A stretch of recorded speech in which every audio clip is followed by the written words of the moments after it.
Hey, badass business owners. I was attempting to start this originally with a story of a business owner, and I came to realize that it wasn't flowing right. And the reason that it wasn't flowing right was because I kept trying to think of each of you guys.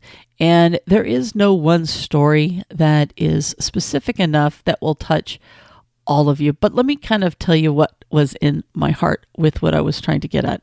Each one of you guys wake up every single morning and you do your normal routine, whether it's going to the bathroom, taking a shower, brushing your teeth, doing whatever it is that you normally do. And some of you will grab a morning cup of coffee, some of you will grab a soda, and you might sit at the table and kind of go over what it is that you need to get done today.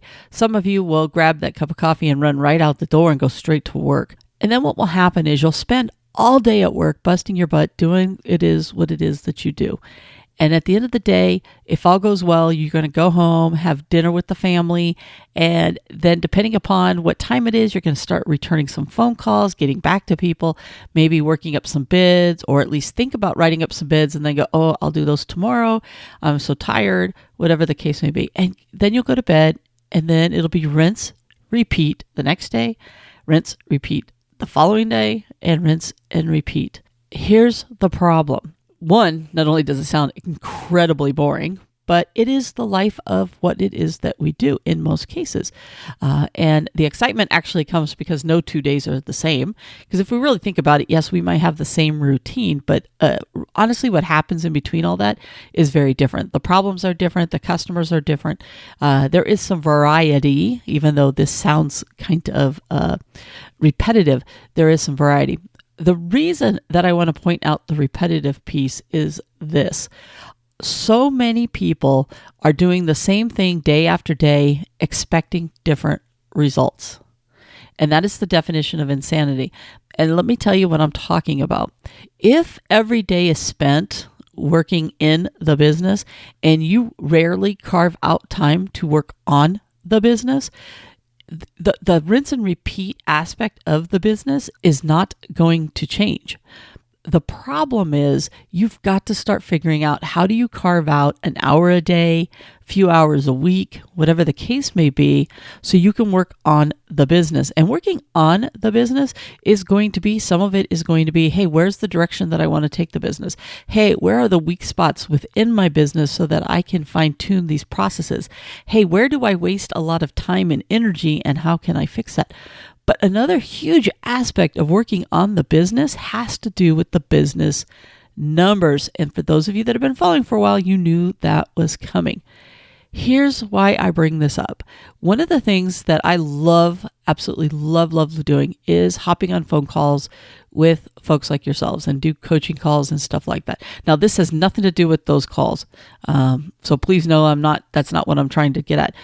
But what I'm amazed at between the calls and the emails that I get is the life-changing moments that happen to people when they start diving into their numbers.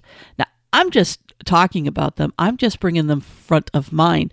You are doing the hard work. These business owners go out there and then they dive into their numbers and they do the hard work to make the changes. But what's amazing to me and what caused me to want to do this episode today is the fact that I see such a difference between a business owner who is taking a look at their business numbers and diving into those business numbers. And I don't mean picking up the P&L and looking at it for 2-3 minutes and then turning around and throwing it away. No, I'm talking about somebody that sits down and actually starts to look at the numbers, not only just the monthly numbers to find out what happened the previous month, but they're looking at it on a monthly basis, comparing months to months, comparing last year to the year prior, looking for trends, looking for opportunities for changes. And when they do this, they almost always find more profit because they find money that they're throwing away. They find they're doing really stupid stuff and they understand, wow, why am I doing that way? They find out that they're priced wrong because all of a sudden when they plug in their prices into the flow of their P&L, they realize that, oh my God, I was never going to make money in the first place because of the way that I'm priced. Or I'm not accounting for what it is that I need to be accounting. Or, oh, I'm not accounting for my personal labor as an employee in the business when I'm doing pricing. Heck, it's not even on my P&L. There's so many different aspects, so many little things that go into being profitable. It's not just one thing. It's more than just driving sales. Yes, sales cures a lot of things. Yes, the more sales you do, the more opportunity you have for money. But it doesn't mean anything if it doesn't turn into profit. It means absolutely nothing. There are people out there that are doing $250,000 in sales, $500,000 in sales, and they make no money. After they take a fair wage for doing the employee work, they're lucky if the business makes any kind of money at all. And if they do make any kind of money, it's going to go towards taxes or to be able to reinvest back in the business. They're not really making any money as a business owner. Sometimes that is by design. And when a business doesn't make money and it's on purpose, that makes sense. If somebody turns around and reinvests a lot of their profits back into the business, or they take some of those profits and they say, hey, I'm going to expand the business. I'm going to get a better location. I'm going to hire some employees. I'm going to get some equipment. But I've done the homework and this is the return on that investment. That makes total sense. But when people just go willy-nilly spending money that they don't know if they're going to make any money off of it or not, that's not a smart business decision. That's just going off of your gut. And I hate to tell you this. Yes, your gut is right a lot of times. And I'm very much about trusting your gut. But I'm also about trust but verify that gut. And that's where the numbers come in. It takes literally, once you start doing this on a regular basis, it literally takes maybe 5-10 minutes to crunch some quick numbers to find out, does that make sense? I just did a video the other day, and we were talking about ways that people get into money problems, not paying their taxes, there were 3 big things: not paying your taxes, spending the sales tax that you collect that actually belongs to the government. It's not your freaking money. And another one is going into debt. But a lot of people don't understand is they go, you don't understand. I got to go into debt because it's the only way I can make more sales. Well, what they don't understand is they don't run the numbers and say, okay, let's just say you go into debt. And let's just say you come up with a $500 payment that you have to pay every single month. First off, that's the first thing you have to pay every single month, right? You got to pay that off. But what people don't understand is, let's just say you have a 20% bottom line. That means that the first $2,500, okay, the first $2,500 that business makes has to go to paying that debt. They haven't paid another single thing. They haven't paid the product costs. They haven't paid anything else. So it goes to tell you that it's not just $2,500 in sales to cover the debt. And in new sales, that's just to pay for that debt. That does not include paying everything else that they need to do. It doesn't account for the fact that might last 1 year, 5 years, however many years. And then people start piling on. And there's businesses out there that do an amazing amount of sales, but they carry so much debt. And the reality is they would be better off not doing all those sales, but not having that debt. And it all comes down to somebody didn't run the numbers. Somebody didn't look at it. Somebody saw stars in their eyes that, hey, I can grow my business if I just spent this money. My point is, I want to make sure that you don't get caught up in the rat race and that you rinse and repeat every single day doing the same thing and then wondering where all of the money goes to what you brought in. Who I admire, the business owners that I find are amazing, are the ones that start to dive in. Now, don't get me wrong. I'm not going to judge anybody if they haven't been looking at their numbers, because honestly, when someone reaches out to me for my advice or for my thoughts or to get my 2 cents, I applaud them, because to me, the minute you make that first step to do your business numbers, then that tells me you're ready to grow that business. You're ready to increase those profits, because now you're actually diving in to the numbers and you're looking for things. And once again, some of you are doing great. You're looking at least you're doing the minimum of looking at it for 3-5 minutes a day, a month when that thing comes in. But I want you to take it that next step. I really want you to dive into your business numbers. I can't tell you how many times I see the profit. Is it perfect? No. Is it 100%? No. I'm not going to lie. But I will tell you, the vast majority of business owners increase their profits by just starting to look at that profit and loss statement, to start asking questions. When they dive in, they start to understand, not only do I spend 50% of my money on my product costs, I'm not even calculating my product costs right. Or, wow, I keep forgetting that 30% of everything that I make has to go to my expenses. Oh, wow, when I make a business decision, it's not just the 50% that's left over. No, I've got to make sure that 30% is taken out. When I'm making a business decision, I'm actually making it off of 20% profitability. Wow, you know what? I only make 10% of my bottom line, and man, I just got to change something because I'm going to dive into this P&L and find it. Awesome, great. But at some point, when you know those numbers, if you want to make more than 10%, either those numbers have to go down, meaning your costs have to go down, your expenses have to go down, but also, guess what? Your prices have to go up, or at least be priced right. If you are competitive and you have to have a certain price, then you have to, in order to make more profit, you have to do it A, either more often, or B, find a cheaper way of doing it. And when I say cheaper, I don't necessarily mean take the quality down, but what I am saying is you're going to have to find a way to get your cost of goods down, and you're going to have to figure out how to tighten up those expenses. Looking at your business numbers opens up a whole range of ideas for you to be able to increase your profits. Listen, you're working way too hard. You're doing the same thing all the time, busting your butt, and you want to make more money than just being an employee. Now, some people are perfectly okay with that, and I'm not going to if somebody says, hey, I want to build the best job I could possibly build for myself, then I am going to stand there and I'm going to clap and I'm going to say, awesome. And I'm going to show you how to still make a great wage owning your job. But for those of you that truly want to build a business so that way you can get your life back, or so that you can take some time off, sometimes you can work less hours and make more money. The reason so many people have to work more and more hours is they never figure out that if you dive into your profit and loss, you dive into those business numbers, you don't have to do more sales. You have to figure out, how do you make more profit? Is it a pricing issue? Is it the fact that you keep chasing the wrong rabbit, that you keep chasing the sales that really don't make you any money? That yes, those are priced right, they just don't make any money. Meanwhile, you've got this whole job set that people like over here that you make good money on, and people will pay for it. Why are you pushing the services that you have that don't make any money instead of the services you have that does make money?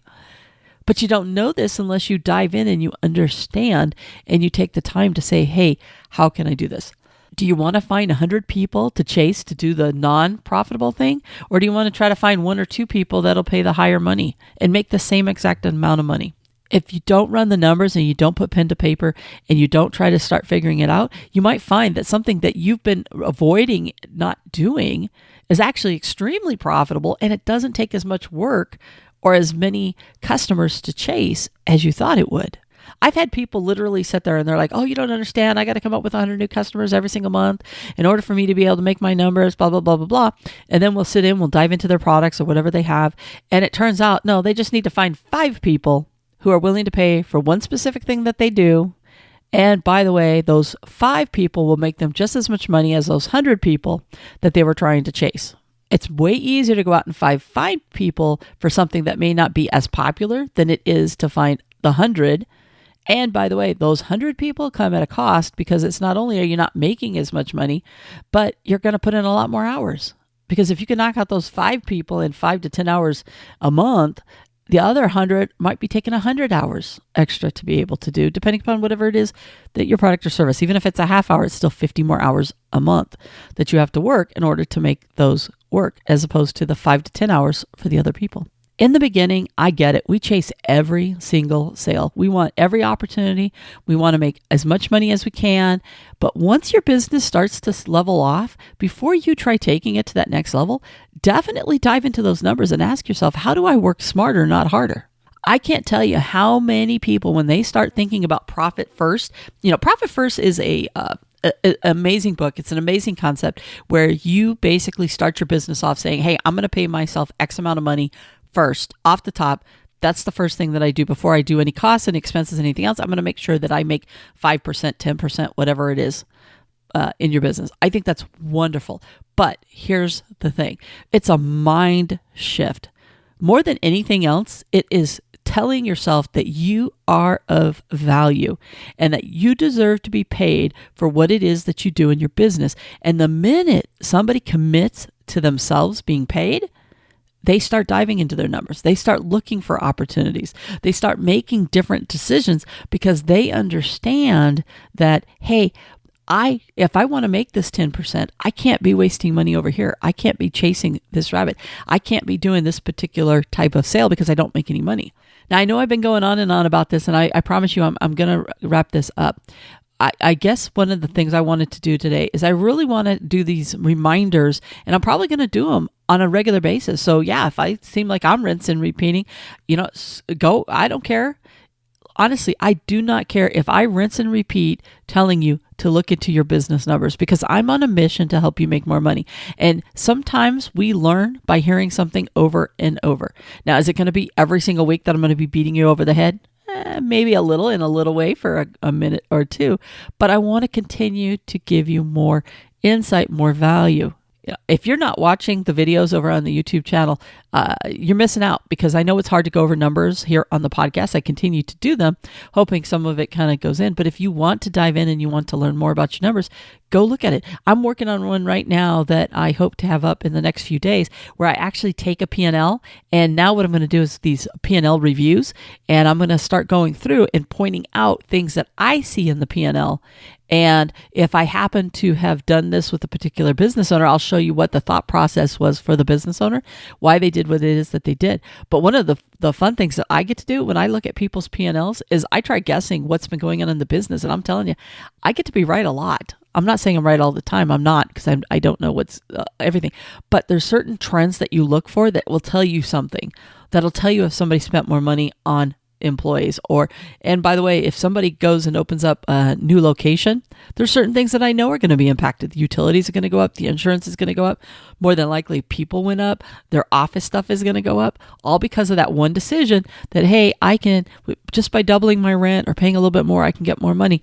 Yes, you can, if you use it the right way. But I'm going to tell you, it's going to come at a cost more than just the doubling of that rent. It's going to impact other lines on your profit and loss. And I also know that if somebody's labor goes up, it's one of two things. Either they're finally paying themselves right in the business, or they've hired some people. And you can see that in the P&L. You can see when you compare month to month hey, something happened between this month and that month. What the heck happened? Or why is this dropping off? I don't know. Hey, I noticed that you spent $3,000 more on this. Do you happen to know what happened? Oh, I'm not sure. This is the kind of stuff that I really want to get you guys so good at, that if you see something that stands out, you know what it is. That if I ask you what you did in May of last year, would you know what that is? If I asked you what your goal is for this year to beat last year from a profitability standpoint, would you know what that is? Now listen, I don't expect you to memorize everything under the sun, but dang it, you're in the middle of May. How do you not know what your goal is this May to beat last May? How do you not know what it is you need to do in sales to do more than you did the year before? How do you not know how much profit you made last May and what you need to make this May?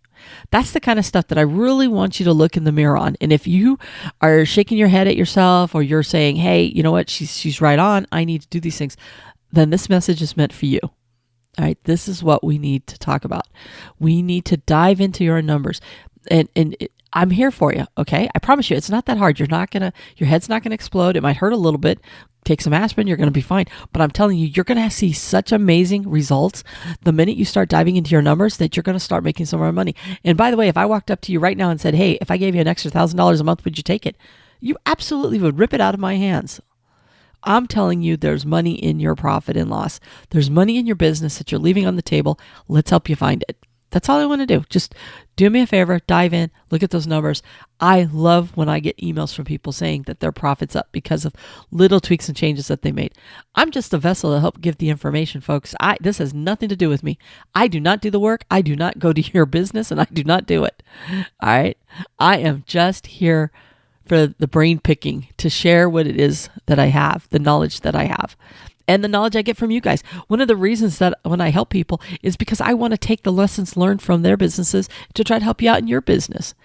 I've never run every single one of your guys' types of businesses, but I do know that business has certain things in common. And one, the profit and loss and the profitability curve, that's the same in every business. That does not change. So I don't care what business you have, you cannot escape the way money flows through a business. But if I can give you some tricks and tips from other similar businesses, I'm absolutely going to share those, because if that thing helps you, that is wonderful. There's a business that I started helping a couple of years ago that I had never really helped, but I understood enough of it to get it right, because same thing, business numbers. And lately I'm helping a bunch of people in that same type of business, and it's amazing how much they have in common. We have a lot more in common than we don't. But one of the biggest things we have in common is our business numbers. Money flows. Sales minus cost of goods minus expenses equals profits. That's every business. how much we track, the number of categories we track, all of that might be different. Heck, even the biggest big box retailers and corporate America, they just have extra lines, but it's still, they cannot escape the same thing. Sales minus cost of goods minus expenses equals profits. What they do with all of that, it might be a little bit different. How they label it might be a little bit different, but it's still the same thing. Sales minus cost of goods minus expenses equals profits. You need to know how it flows through your profit and loss. You need to understand how your pricing is impacted by it. And I promise you're going to start making more money. Stop taking on more jobs without knowing how profitable those jobs are. Stop chasing working 50, 60, 70 hours a week without saying, hey, how can I become more profitable? It's not always about growing the business, taking on more jobs. It's about finding how to make those jobs more profitable. It's a profit game, not a sales game. All right, with that, I am going to stop rambling, and I will talk to you next week. Same bat time, same bat channel. All right, I'll talk to you on the next episode. Bye for now. Hey, badass business owner, before you go, as you know, I'm a huge believer in you knowing your business numbers. After all, it isn't about how much you sell, it's about what you keep. And the best way to grow your profits is to start diving in and understanding those business numbers.